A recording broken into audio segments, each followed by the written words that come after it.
Selamat Kompas Bulan FM Pro 1 berikan kanal informasi dan inspirasi. Pernyataan di Banten siang ini untuk hari ini di tanggal 3 September 2024. Seperti yang sudah saya sampaikan tadi, kami akan membahas yang lagi seru seputar penerimaan CPNS Kejaksaan Republik Indonesia 2024. Dan akan kita bahas lebih jauh bersama narasumber kami, Yeni Tri Mulyani, SHM selaku asisten pembinaan kejaksaan. Dan untuk Anda yang mungkin ingin bertanya, silakan sampaikan pertanyaan Anda di 0850 450 949. Dan tentunya di studio kali ini saya tidak sendiri. Saya sudah bersama Ibu Yeni Tri Mulyani. Selamat siang Bu Yeni. Selamat siang atau selamat pagi? Selamat siang kalau di Banten siang ini Bu. Iya. Biasanya kalau belum jam 11 itu selamat pagi. Selamat pagi ya. Secara internasional. Tapi kalau di sini kita selamat siang. Oh, berarti bangga banget nih orang Banten itu rajin. Rajin, insya Allah. Bu Yeni gimana kabarnya? Baik insya Allah. Baik, semoga semua selalu sehat, bahagia, sejahtera, sukses, tenang dan damai. Amin. Nah, Bu Yeni, kita akan membahas seputar penerimaan CPNS Kejaksaan Republik Indonesia tahun 2024. Tapi sebelumnya saya ingin mengucapkan juga nih, selamat hari lahir Kejaksaan ke-79 tahun 2024. Oh iya. Tanggal 2 September ya? Tanggal 2 September, hari lahir. Selamat Hari lahir Kejaksaan yang ke-79. Selamat hari Kejaksaan. Dan Ya. semoga semakin bisa dipercaya oleh masyarakat. Amin. Dan semakin eksis juga ya Bu ya. Dan Bu Yeni, sebenarnya saya cukup penasaran juga apa saja sih informasi yang dibuka dalam penerimaan CPNS Kejaksaan pada tahun ini? Oke. Jadi pada tahun 2024 Kejaksaan RI mengadakan penerimaan disebut dengan kalau zaman dulu itu CPNS, kalau zaman sekarang itu CASN. CASN. Ya, CASN. Nah, kalau di tahun sebelumnya, waktu itu juga sama ya, kita sosialisasi di RRI Banten juga. Oke, dan animonya luar biasa. Nah, tahun ini lebih luar biasa lagi. Karena ternyata formasinya, ini adalah formasi terbanyak. Formasinya dibuka sebanyak 9.694, hampir 9.700. Ini adalah formasi yang cukup banyak. Dan menariknya lagi, di tahun ini ada formasi nakes tenaga kesehatan yang jumlahnya cukup signifikan, luar biasa. Untuk formasi nakes itu hampir sekitar 369, jumlah yang cukup banyak. Oke, nah kalau kemudian pertanyaannya adalah formasinya apa saja nih? Wah, ya kan, banyak, sangat banyak. Nah, nanti di sini tuh ada untuk tenaga teknis, ya, formasi tenaga teknis, kemudian tenaga kesehatan.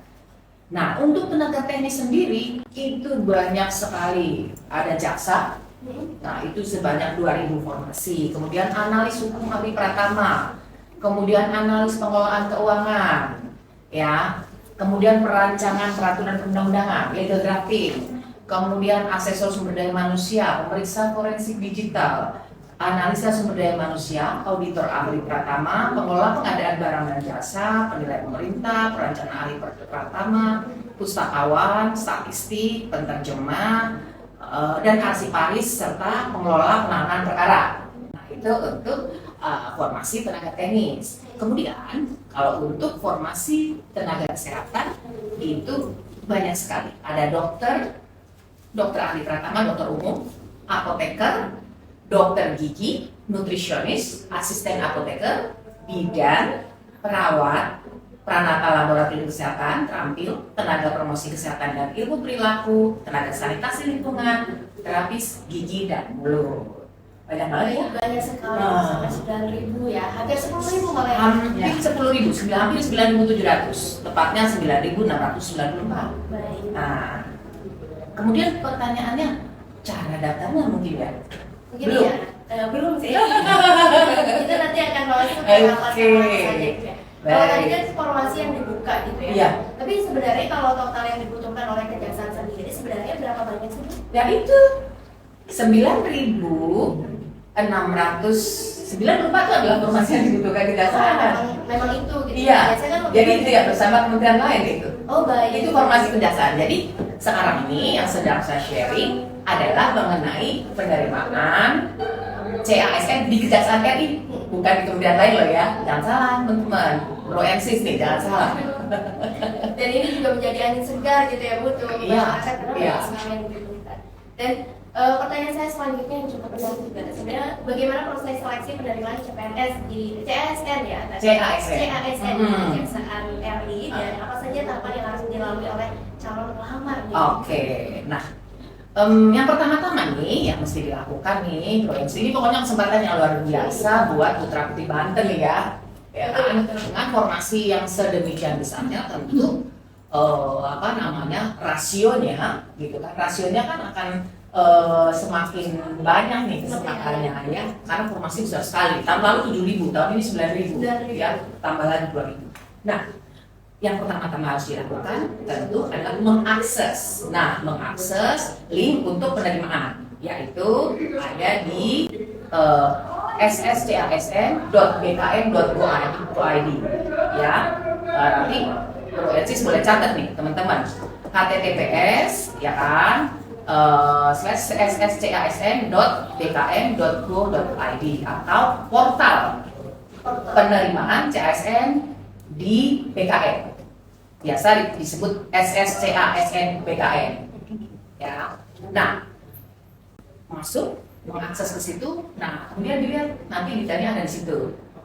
Seperti pembuatan akun, ya kan, membuat akun. Yang pertama harus buat akun, karena kalau nggak buat akun ya nggak bisa login, ya kan. Nah, kemudian nanti kalau lebih detail lagi, nah ini saya juga mesti kasih ini nih, lihat pengumuman resminya di mana? Di website Biropek. Biropek. Ya, itu biropek.kejaksaan.go.id.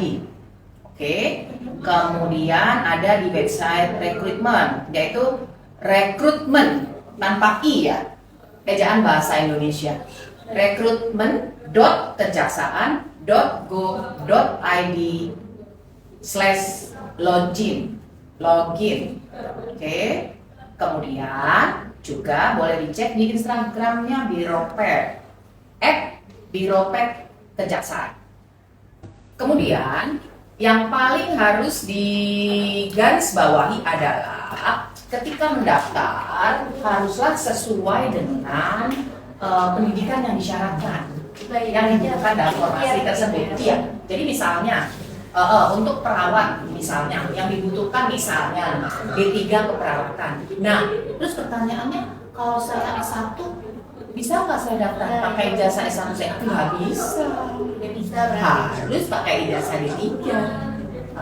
Itu. Berarti harus ini ya dengan apa yang dibutuhkan. Betul, harus sesuai dengan apa yang dibutuhkan. The right man on the right place, the right man on the right job. Ya kan, kira-kira begitu. Baik, Bu, kemudian apakah ada perubahan dalam kriteria atau persyaratan pendaftaran CASN Kejaksaan tahun ini dibandingkan dengan tahun sebelumnya? Jadi untuk yang tahun lalu juga saya sudah pernah menerangkan detail, tapi mungkin buat Bro Ensis yang belum tahu, syaratnya tetap sama. Tetap sama. Iya. Dan kemudian kalau untuk yang sudah punya nilai SKD tahun lalu, mungkin sudah pernah ikut, sudah tahu nih nilai SKD saya berapa, dan kemudian memenuhi syarat, ya kan? Nah itu bisa didaftarkan, bisa disertakan. Nah, terus sepanjang nilai SKD tersebut memenuhi ambang batas formasi yang dipersyaratkan ya. Sertifikat itu ya Bu? Ya, dia harus memenuhi. Kan nanti ada tuh ketentuannya, poinnya berapa dan sebagainya. Oke. Berarti bisa dimasukkan ke dalam pendaftaran itu. Iya. Ya. Tapi catatannya harus memenuhi ya. Harus memenuhi. Jadi bukan SKD yang TFS ya, tidak memenuhi syarat terus dipakai lagi, nggak bisa. Berarti memang harus memenuhi syarat, Iya. kemudian bisa didaftarkan kembali. Iya, iya. Nanti dalam persyaratan. Baik. Jadi seperti itu pendengar untuk Anda yang mungkin tahun lalu sudah mengikuti SKD gitu ya, dan sudah lulus begitu atau passing grade, itu bisa dimasukkan kembali ke dalam pendaftarannya gitu ya. Iya, karena misalnya kan seperti di Instagram saya tuh ada juga tuh yang komen di Instagram saya, tahun lalu saya sudah ikut Bu gitu ya. Kemudian kebetulan pada saat itu saya wawancaranya. Tapi belum rezeki dimasuk. Nah, mungkin kita coba lihat kalau SKD-nya ternyata masih memenuhi, bisa daftar. Nah, Bu, ini ada beberapa pertanyaan Ya. dari masyarakat, tapi saya mungkin satu-satu dulu Ibu. Ya. Ini dari Wawan di Carenang ya Bu. Bu, apakah ada formasi untuk disabilitas? Oh, disabilitas ada. Ada. Ada, sama seperti tahun lalu. Ada. Jangan khawatir. Karena kita memberikan kesempatan yang sama. Baik, berarti dari Pawawan, untuk Pawawan ini ada yang disabilitas dan mungkin berapa formasinya Bu? Kalau yang sekitar 20%. Sekitar 20%. Iya. Nanti kalau persyaratan detailnya seperti apa? Nah, sekali lagi, ya jangan males-males ya. Akses. Tadi yang sudah kita sebutkan tadi, di situ detail sekali. Misalnya format, kan kalau disabilitas tuh dia ada menyertakan video ya. Nah, betul, menyertakan video kemampuan atau keterampilannya seperti apa. Nah, nanti di situ bisa dilihat formatnya seperti apa, ya kan? Demikian pula foto yang dipakai untuk mendaftar. Misalnya dia formatnya harus JPEG dan sebagainya. Sebetulnya sih mengapa ya misalnya diberi ketentuan seperti itu untuk mempermudah para pendaftar sih. Kan misalnya kalau formatnya tidak dibatasi, mungkin ada yang berat gitu sehingga susah diupload atau mengalami kegagalan pada saat upload. Nah, hal-hal yang sebetulnya tidak substansial tapi mengakibatkan calon tadi atau pendaftar tadi ya kesulitan. Kita intinya lebih mempermudah seperti memberi akses aksesnya lebih mudah. Nah, Bu, kemudian apa saja kompetensi dan juga kualifikasi yang diharapkan dari calon ASN yang akan bergabung dengan penyiksaan? Ya, kompetensi yang diharapkan tentu harus sesuai dengan formasi ya. Itu dulu. Tadi yang saya sebutkan ya banyak banget tuh. Ada tenaga teknis, kemudian ada tenaga kesehatan. Tentu nggak sama lah ya kompetensinya. Misalnya yang tenaga teknis dengan nakes. Misalnya apalagi tenaga teknis misalnya calon jaksa, yang jaksa. Kemudian yang satu lagi dokter umum. Tentu beda kompetensinya. Nah, kalau yang sama-sama standar tentu ada di tahap awal itu ada tes untuk pengetahuan umum ya. Ya, SKD. Seleksi kemampuan dasar. Jadi kalau zaman dahulu tuh sama lah. Kalau ini zaman dulu kan disebut CPNS. Ya kan? Sekarang CASN. Nah, sekarang itu namanya SKD. SKD itu adalah seleksi kemampuan dasar sama kayak pengetahuan umum. Ya, tentu SKD adalah pengetahuan yang memang basic dan dipelajari oleh semua jurusan. Nah, nanti baru akan mengerucut di kemampuan khusus. Di SKB itu ya? Iya, kemampuan khusus. Jadi nanti jawabannya tadi apa aja kompetensinya? Ya, sekali lagi based on kompetensi formasinya. Baik. Nggak bisa digeneralisir ya. Tapi kalau di SKD sama kemampuan dasarnya. Tapi untuk formasi selanjutnya tentu berbeda sesuai kompetensi di formasi yang dituju. Baik, Bu Yeni, kemudian bagaimana strategi mungkin kejaksaan sendiri dalam menarik calon pelamar terbaik nih untuk bergabung dalam CSN ini? Oke. Nah, strateginya salah satu adalah sekarang nih yang sedang kita lakukan nih bersama RRI Pro 1 Banten. Ini adalah juga merupakan salah satu strategi. Strategi kami adalah mensosialisasikan supaya publik tahu gitu ya, khususnya kalau di sini adalah putra putri terbaik Banten. Gitu. Kami berusaha mempublish lebih dulu supaya kami bisa menjaring calon-calon yang terbaik nih. Iya. Karena sudah duluan nih. Nah, ini ada juga salah satu strategi. Apakah ada kebijakan khusus ataupun program afirmasi untuk kelompok tertentu dalam penerimaan CSN? Oke. Benar ya. Jadi sebetulnya saya sih enggak sih program afirmasi yang dimaksud. Cuman kalau di dalam penerimaan CSN Kejaksaan RI ini sih ada beberapa program. Misalnya kita tuh ada program untuk putra putri Papua dan Papua Barat. Kemudian yang terbaru tuh kita ada program untuk putra putri Kalimantan. Putra putri Papua Barat dan juga Kalimantan. Nah, tambahannya di tahun ini ada untuk putra putri Kalimantan.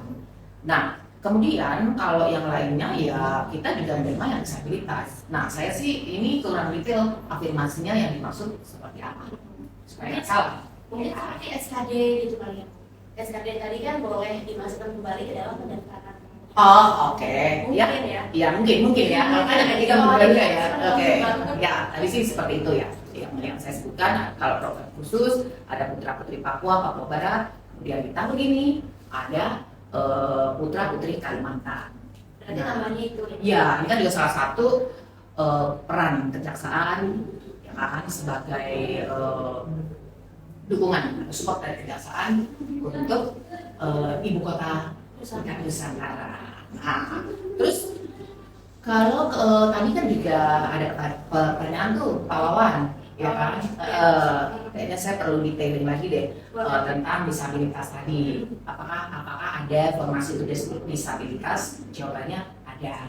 Nah, kemudian kan seperti apa gitu ya mekanismenya? Nah, untuk disabilitas di sini ada disabilitas yang derajat 1 Ibu dan boleh mungkin lebih sedikit. oke. Betul. Jadi ada yang disabilitas derajat 1 dan disabilitas derajat 2. Apa tuh?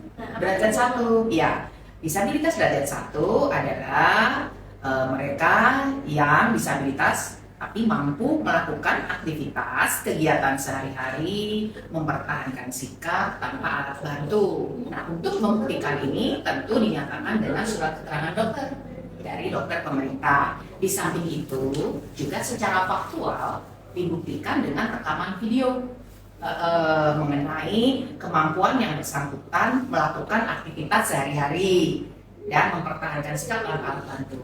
Oke, nah kemudian untuk disabilitas derajat 2 yaitu mereka yang mampu melakukan aktivitas sehari-hari gitu ya, mempertahankan sikap dengan alat bantu.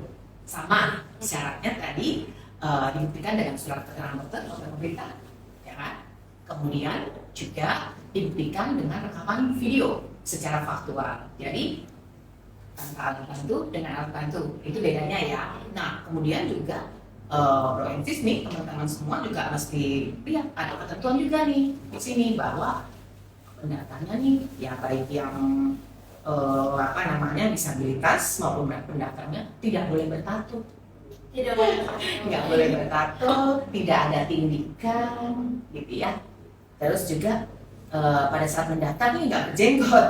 Iya. Baik, berarti nggak boleh berjenggot. Iya, kan biar rapi ya, gitu aja sih. Kemudian, nah, terus juga kesalahan-kesalahan dari tahun ke tahun nih, yang sebenarnya sih tidak substansial ya, gitu. Tapi sering terjadi, gitu. Walaupun kita udah announce gitu, kita udah sharing, tapi kembali terjadi, yaitu pada saat mengupload foto pelamar. Nah, di sini ketentuannya adalah memakai baju putih, lengan panjang atau lengan bebas ya, lengannya boleh panjang boleh pendek, baju putih, baju warna putih, dan latar belakang merah putih. Merah putih. Ya, Indonesia. nasionalisme kan. Nah, itu seringkali ditambah-tambahin sendiri pakai blazer gitu, atau warnanya macem-macem. Nah, itu kan dari seleksi administrasi nanti jadi agak ribet ya. Ya, kemudian atau foto yang di-upload tuh mesti formatnya JPG ya. Nah, kemudian dengan format lain kan jadi susah di-upload. Jadi seperti itu sih hal-hal yang semestinya tidak begitu substansial, tetapi Cukup menyulitkan. Iya. Baik, Bu, kalau menurunkan tadi diri sendiri. disampaikan bahwa pelamar ini fotonya menggunakan kemeja putih, gitu Putih. ya, bebas baik lengan panjang maupun pendek. Tapi kalau untuk yang berhijab nanti hijabnya pakai apa? Warna apa? Kalau bajunya putih, hijabnya hitam. Hitam. Matching sih ya. Baik, berarti untuk pendengar RRI dimanapun Anda berada yang mungkin saat ini yang mendaftar di kejaksaan gitu ya Bu. Nah ini kalau yang berhijab ini boleh menggunakan hijabnya yang warna hitam. Iya. Dan Bu, kemudian tadi sudah disampaikan juga bahwa perbedaan dari satu dan juga Oh, yang disabilitas. Terus kalau yang SKD, nah tadi kan ada tuh yang tadi pertanyaannya Mbak siapa tuh? Pak Wawan tadi sudah ada Mbak siapa tuh? Wahyu. Enggak, yang tentang kompetensi. Mbak siapa? Sanjira. Ya, tadi kan dia kompetensinya seperti apa sih? Itu oke, kompetensi tentu sesuai formasi. Nah, Cuma saya coba bahas in general ya, secara umum saja. Kalau detailing nanti silakan masuk ke akunnya. Nah, in general tuh ada yang namanya SKB tadi yang saya sebut, kemampuan dasar. Kemudian ada SKB, kemampuan bidang. Oke, nah ada SKB, kemudian ada SKB. Nah, SKB itu kemampuan dasar itu apa aja sih materinya gitu ya? Ya walaupun sebenarnya kita tahu di penerapan, oke lah gitu. Kalau sekarang nah SKB ini bobotnya 40% dari penilaian, oke? Nah terus sistemnya seperti apa? Gitu, sistem penilaiannya seperti apa? Kemudian metodenya seperti apa? Gitu, apakah peserta datang kemudian mengerjakan, kemudian dikumpulkan? Nggak seperti itu, gitu ya. Zaman sekarang kan sudah era digital ya. Nah, tentu metode tesnya adalah disebut dengan CAT, Computer Assisted Test. Oke, jadi dia real time. Begitu peserta mengerjakan soal dengan komputer, ketika dan submit, hasilnya itu keluar. It's real time. Jadi mengapa sistem ini dipergunakan gitu ya oleh BKN? Tentu adalah untuk mengurangi ya macam-macam lah, tuduhan kecurangan dan sebagainya. Oke, sehingga ini benar-benar menjaga objektivitas dari tes yang dilakukan. Karena nggak ada kontak persen, ya kan, semuanya by system. Nah, jadi memang nggak ada gitu ya. Jadi betul-betul sangat objektif. Kemudian di sini yang dinilai apa? Nah, ini tes SKD ini meliputi tes karakteristik ya. Tes karakteristik pribadi, biasa disingkat TKP, ya bukan tempat kejadian perkara loh ya, lokasi gitu. Tes karakteristik pribadi. Nanti kalau yang pernah ikut tes Akpol atau polisian nanti dikiranya tempat kejadian perkara.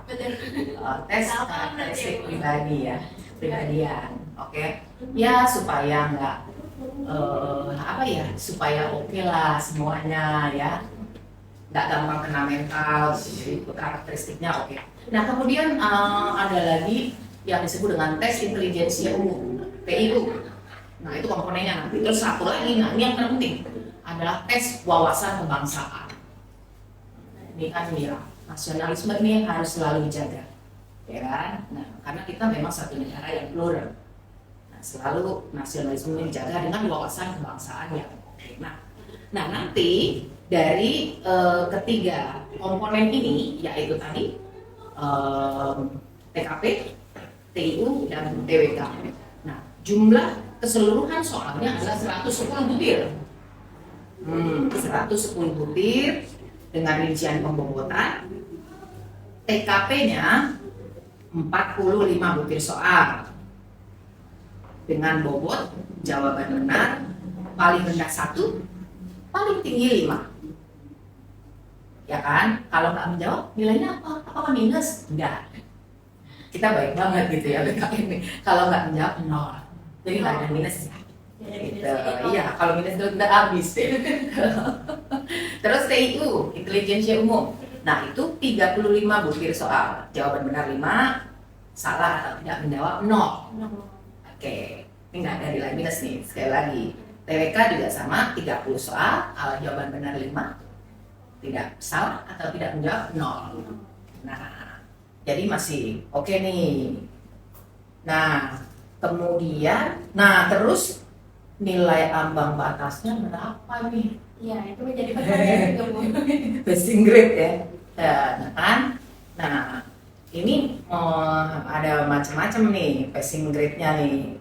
Nah, ada yang untuk, jadi kalau tadi ada formasi-formasi yang saya sebutkan ya, ada formasi umum, kemudian ada formasi putra-putri Papua Barat, putra-putri Kalimantan, formasi cum laude, gitu ya. Kita coba ada juga formasi disabilitas, gitu. Jadi tergantung nih, kalau formasi umum aja deh ya dulu ya. Ya formasi umum itu passing grade-nya 65. Untuk TWK 65. TWK ya, kan itu TWK tuh wawasan kebangsaan ya. Kemudian intelijensinya nih, TIU-nya 80, passing grade-nya. Terus PKP-nya 166. Oke. Tuh apa calon pendaftar nih mesti catat tuh. Iya, jadi udah harus belajar nih. Wah, udah harus belajar. Udah harus belajar. Dan tadi disampaikan juga bahwa TPK ini 65 passing grade-nya gitu. Iya. Untuk TIU 80 dan untuk PKP-nya sendiri 100. Iya. Nah, itu passing grade-nya itu tuh. Dan itu minimal ya. Minimal. Ya kalau bisa lebih ya mungkin. Ya ini kalau benar semua sih bagus. Jadi kemungkinan untuk lolosnya juga besar. Oh iya, karena kan bersaing. Saat ini saja kalau di kita di Kejati Banten ya, yang mendaftar di kita sudah berapa total? 200. Kalau dokumen yang masuk submit lewat sama ya? Oke. Berarti sudah 200 yang submit. Wah. Ya, Masih banyak nih informasinya ya. ayo cepat. Jadi langsung Ini masih banyak. SSCISN atau tadi Biropet ya. Bu? Biropet. Nah ini ada lagi nih Bu pertanyaan sangat antusias sekali seperti masyarakat. Dari Sobri Cimuncang Serang Bu. Bu jika masuk CPNS Kejaksaan apakah nanti ada sekolah ataupun pelatihan lagi seperti di kepolisian? Sekali lagi tergantung dia mau masuk formasinya apa. Baik, berarti Kalau pelatihan pasti ada. Cuman kan misalnya masuknya format jaksa nih, ya calon jaksa. Nah calon jaksa setelah mendaftar itu akan ada pendidikan lagi selama 6 bulan, ya ada pendidikan pembentukan jaksa, ya tentu ada pendidikan khusus. Tentu ada pendidikan yang Betul. tapi tergantung formasi juga. Ya. Gitu ya. Nggak mungkin lah, karena kan kalau baru direkrut itu pasti kemampuannya sama ya, kemampuan dasar semua. Artinya mungkin spesialisasinya belum terbentuk. Terus misalnya saya formasinya ini legal drafting, tentu nanti ada pendidikan untuk legal drafter, ya pembuat peraturan, Baik. ya kan? Nah, kira-kira seperti itu. Berarti memang masih tergantung formasi begitu ya. Dari Ya, bagian tapi lain. pasti ada pendidikan khususnya. Baik, Bu Yani kalau sejauh ini apa sih yang menjadi tantangan terbesar dalam proses penerimaan ASN di Kejaksaan? Ya, tantangan terbesar adalah satu, ya,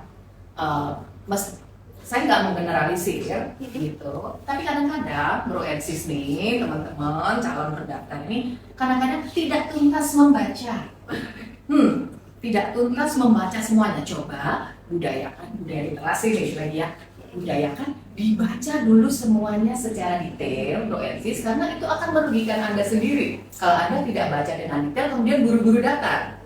Lebih baik baca, pahami, terus yang nggak tahu boleh interaksi. Misalnya ke kita ya, kita juga ada help desk, ada yang disebut dengan help desk.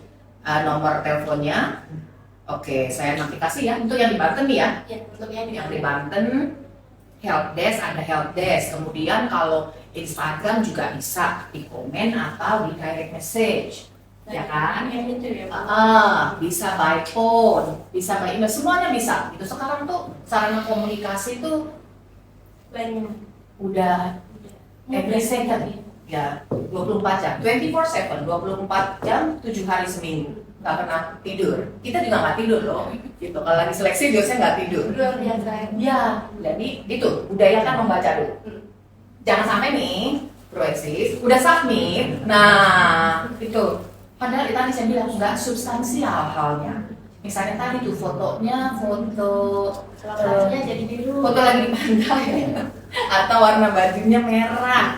Nah, help desk-nya coba tolong dicatat nih, help desk-nya nih, apa yang nggak jelas atau menemui kendala apa pada saat registrasi atau login atau buat akun dan sebagainya. Coba nih ada help desk-nya 08 111 91 94 14. Pelayanannya pada hari kerja Senin sampai Jumat pukul 8.30 sampai dengan 16. Jadi itu ada call center, WA dan SMS. Kemudian juga kalau merasa Misalnya nih, saya sudah mendaftar, sudah mengikuti ketentuan, tapi ini kayaknya nggak sesuai ketentuan deh feedbacknya. Nah, silakan, kita juga terbuka, boleh email pengaduan. Nah, itu di aduan.casn@kejaksaan.go.id. Jadi proses ini benar-benar transparan ya. Dan both way, nggak satu arah. Gitu. Bu Yedi, mungkin terakhir nih, apa harapan yang ingin disampaikan kepada pihak LM? Oh ya, nah tadi belum lengkap tuh. Tadi SKB udah ya, udah tahu. Nah sekarang SKB. Nah setelah SKB, Kemako Dasar ada seleksi kompetensi bidang. Nah apa yang menjadi penilaian pada seleksi kompetensi bidang, dan ini berapa sih persentase bobotnya? Nah ini seleksi kompetensi bidang atau SKB ini persentase bobotnya ada 60%. 60%. Ini sangat besar. Kalau tadi 40 ya. Tadi SKB 40, ini 60. 60. Nah, jadi 100. Oke. Nah, SKB ini yang pertama, satu itu adalah kualifikasi pendidikan. Ingat, kualifikasi pendidikannya. Yang disyaratkan apa? Kalau tadi misalnya D3 keperawatan, tentu saya mendaftar dengan D3 dengan ijazah D3 keperawatan. Atau misalnya S1 dokter umum ya, saya mendaftar dengan ijazah S1. Jadi nggak bisa ya, kalau misalnya tadi D3 perawatan kemudian mendaftarnya dengan S1, ijazah S1. Demikian juga formasi lainnya yang teknis. Ya, Berarti harus itu satu. Nah, kemudian di sini sama substansi jabatannya juga menggunakan CAT BKM. Tadi ya CAT, Computer Assisted Test. Sama, jadi nggak ada tes manual ya. Beda, tesnya itu computed ya, pakai komputer. Nah itu bobotnya 50% dari keseluruhan SKB. Kemudian ada yang disebut dengan tes keterampilan atau skill. tes keterampilan. Tes atau keterampilan, tes keterampilan atau skill praktek kerja, itu bobotnya 40%. Bobotnya 40%. 40%. Lain juga nih Bu. Ya, jadi ini adalah yang saya masuk ini adalah downgrade atau detailing dari SKB loh ya. Jangan bingung. Ya nggak? Tadi secara keseluruhan ada SKD, ada SKB, SKD 40%, SKB 60%. Nah, ini yang saya bicarakan adalah keseluruhan dari SKB. Keseluruhan dari SKB, CAT 50%, skill atau keterampilan 40%, wawancara 10%. Jadi totalis 100. Nah, terus masih ada lagi tes kesehatan yang bersifat menggugurkan. Nah, ini hati-hati. Hati-hati juga nih. Iya, Bro Ensis, hati-hati nih. Ada tes kesehatan yang bersifat menggugurkan. Itu terdiri dari psikotes. Oke, psikotes itu adalah tes kejiwaan ya. Nah, ini nilainya sih satu. Kalau dia satu, itu disebut memenuhi syarat. Memenuhi syarat. Ya. Kemudian ada lagi kesehatan kejiwaan. Psikotes, kesehatan kejiwaan. Terus ada kesehatan fisik. Ya, jadi sehat jasmani dan rohani. Nanti saya kasih tips gimana caranya supaya sehat jasmani dan rohani. Fisik dan psikisnya sehat sebelum mengikuti tes.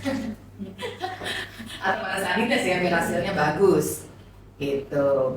Nah, kalau tadi itu adalah SKB untuk kualifikasinya S1 ya, S1, D3, D4, dan S2 yang saya sebutkan tadi. Nah, terus masih ada lagi SKB yang untuk SMA, karena kita juga membuka formasi untuk SMA ini cukup banyak juga jumlahnya. Nah, kalau SMA itu sama, untuk substansi CAT-nya 50%, kemudian wawancaranya 10%, kemudian skill praktek kerja 25%. Nah, ada tes bela diri dan kesemaptaan kesegaran jasmani. Nah, ini 15%. Sama, kalau tes kesehatannya psikotes, kesehatan jiwa, kejiwaan, dan kesehatan fisik. Itu tadi ya bedanya ya, kalau yang SMA ada tadi ada bela diri. Ada bela diri. Karena mungkin formasinya mensyaratkan itu. Karena kalau SMA tadi ada formasinya misalnya untuk pengawal tahanan, nah itu kan butuh kemampuan bela diri. Nah kemampuan bela diri itu juga harus dibuktikan dengan sertifikat. Ya, Jadi nggak cuma saya bisa nih, itu harus ada sertifikatnya ya. Harus ada sertifikat bela diri dan dibuktikan dengan kemampuan. Kan ini kan institusi penegak hukum, nah itu semuanya harus bisa dibuktikan. Baik, Bu Yani, seru sekali perbincangan kali ini, cuma kan waktu kita membatasi semua itu. Dan mungkin apa yang ingin disampaikan singkat saja Bu kepada pendengar era di London para pembelajar. Ya, jadi yang harus disiapkan oleh Proensis adalah satu fokus, kemudian adalah kesehatan jiwa dan fisik. Itu yang paling penting. Nah, bagaimana caranya bisa fokus? Belajar fokus dengan melatih, saya sih bisa melatih meditasi, melatih fokus. Jadi jawabannya oke semua, maka dia lagi di 100, fisik dan mentalnya sehat. Jadi, Proensis always keep smile, be relaxed, and be happy. Baik, seru sekali Bu Yani ya, memberikan afirmasi positif sekali ya. Nah Bu, mungkin sampai sini perbincangan kita yang sangat seru dan kayaknya saya juga harus belajar melatih fokus bersama Bu Yani nih. Kayaknya tipsnya banyak sekali nih Bu Yani. Dan terima kasih banyak sekali lagi sudah bergabung bersama kami di area kelas 1 Banten, Bu Yani. Jangan kapok-kapok Bu. Mudah-mudahan putra putri Banten banyak yang bisa masuk ya, bisa diterima ya. Dan berikan sekali lagi untuk Anda yang mungkin ingin mendaftar ke kejaksaan gitu ya. Jadi bisa langsung lihat di SSCASN, di situ banyak sekali detailnya. Jadi pastikan Anda membaca detail gitu ya. Karena ini informasinya cukup banyak sampai dengan 9.600 lebih gitu ya. Jadi jangan sampai dilewatkan kesempatan emas ini Merian. Dan sekali lagi Merian, kami akhiri perbincangan pada siang hari ini. Dan semoga apa yang sudah kami perbincangan hari ini sangat bermanfaat untuk Anda. Dan untuk jam 11 yang nanti kami juga mengajak Anda benar untuk bergabung sama RRI Provinsi Jakarta untuk kembali menyimak dinamika olahraga. Dan setelahnya akan ada saya di sini pribadi yang akan kembali mengingatkan Anda tentunya dengan tentang motivasi dan juga musik terkait. Dan saya pengen ilmu afiah mewakili seluruh para petugas. Ada Uterin, ada Abdul Hakim, ada Novi, ada Mahda, ada Erlinda, dan ada Abdan produser hari ini penyiar, dan saya Ilma Fia pamit undur diri. Selamat siang dan sampai jumpa.